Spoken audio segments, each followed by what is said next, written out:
Very Don Thacker with another 8-Bit Tober right upon us. It's time for the 2025 8-Bit Tober background tour. Let's get started. Now I'm gonna be straight up honest with you here. I don't quite think I outdid last year's background. I still think this is pretty darn good, but I don't really think this beats last year's. And as we go along, I'll point out why I don't personally think that. Going all the way down to the very bottom, we have some horror Funko Pops. And also the Amityville Horror book, because I don't have anything else from that franchise. Going up just a little bit, we have the Universal Monster section, along with Slender Man. Slender is here because I want him to be on camera, and there's really nowhere else for him to go. So it may not fit with the other monsters here, but he's still happy to be here. But of course we have these awesome DVD covers of the Wolf Man, Frankenstein, the Gill Man, the Invisible Man, Dracula, and the Mummy. Take a hard guess. Which Universal monster is my favorite?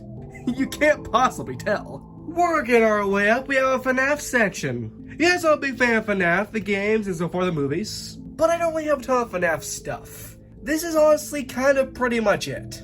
But with the little that is here, it is quite nice.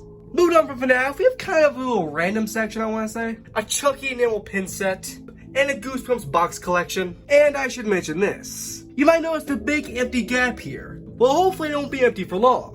Because I have ordered a Jaws whiskey bottle that is still yet to arrive. But when it does, I'll make a community post. It'll never be used for its intended purpose, but I saw it, I liked it, I wanted it, I got it.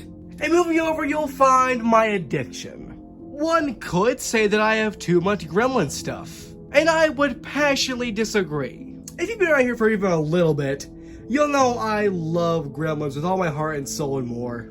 It's just one of my favorite things ever, period. And so of course I had to have the entire shrine dedicated to it. And to be completely honest, I might leave this up after 8-Bit Tober permanently. Because while yes, this is a lot, it is beautiful. Moving down, we have a mini random section, but we have two newcomers to the background, Joel and Ellie from The Last of Us. But we also have the Gill Man, the original The Fly, the Necronomicon from The Evil Dead, and this little guy I found the other day. Going over, we have the Killer from Outer Space section. You guys know I love Killer from Outer Space, one of my favorite movies. So of course I had to have a whole section dedicated to it, it just makes sense. And also Christine. This is another new addition to the set, and I think she looks very nice. Going downtown, we have another kind of random section, something that didn't really fit anywhere else, but I had to fit into the set somehow. We also have Elvira, Coraline, and some other miscellaneous stuff. And it wouldn't be October without There for Christmas. One of my favorite movies, and there are very few stars that look better than Jack Skellington. Also, still one of the best things I own, the complete script of the film. Moving down again, wouldn't you believe it, another random section. Although this one's mainly dominated by Critters and Chucky. I of course do always will love Gremlins a little bit more than Critters, but I still do love me some Critters. A little plushie section, we have Benny, the turkey with Thanksgiving, Beetlejuice, and Coraline. And something cool about this guy in particular, you can do this! Don't you love severing the heads off of plushies? I know I do. But that's not all, because we have even more plushies. And you probably noticed these Tootsies here. Well, these belong to a big old gremlin boy. But I of course love my life-size replica gremlin puppet.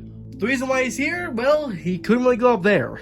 And alongside him we have a little Alien and Predator section. I love both franchises, and they can get quite spooky. So I made a delightful little set for them. And another new addition, Red Rum. We all know, of course, this is from The Shining, but we also have a ghost face mask, Room 237, and an Elm Street sign. But here's all the reasons why I don't think this background is as good as last year's. So last year I introduced these cobwebs. I thought they looked good, I don't want to do them again. But I made the grave mistake of using the same cobwebs from last year. And here, while they're not bad by any means, they're definitely not as good. And I overall don't think they work quite as well. Although the effect is still pretty cool. If I do the cobwebs again next year, I'm getting new cobwebs. Taking a drastic leap downwards, we have another random section, who would have guessed? But here we have the Five Nights at Freddy's Night of Frights board game.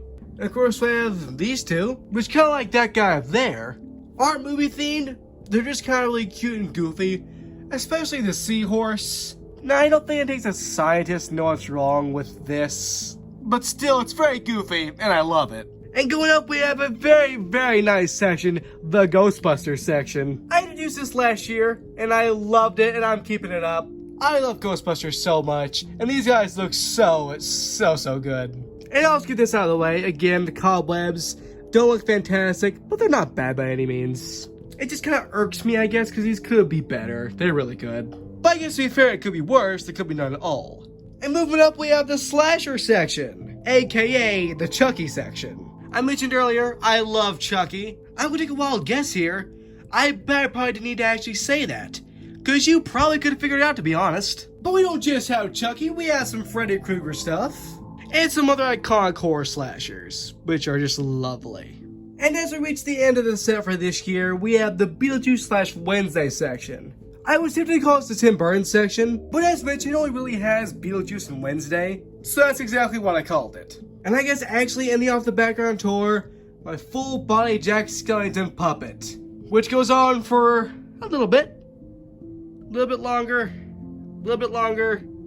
just a little bit longer, not too much further, a little bit longer, there we go. As you can see, not exactly a small puppet, I would say. Let me know in the comments, do you actually like this year's background for 8-Bit-Tober? And I guess that was a background tour for 8-Bit-Tober 2025. I hope everyone has a wonderful 8-Bit-Tober, filled to the brim with spooks, frights, and delights. Bye guys for now, bye-bye, Scarlet and Thacker.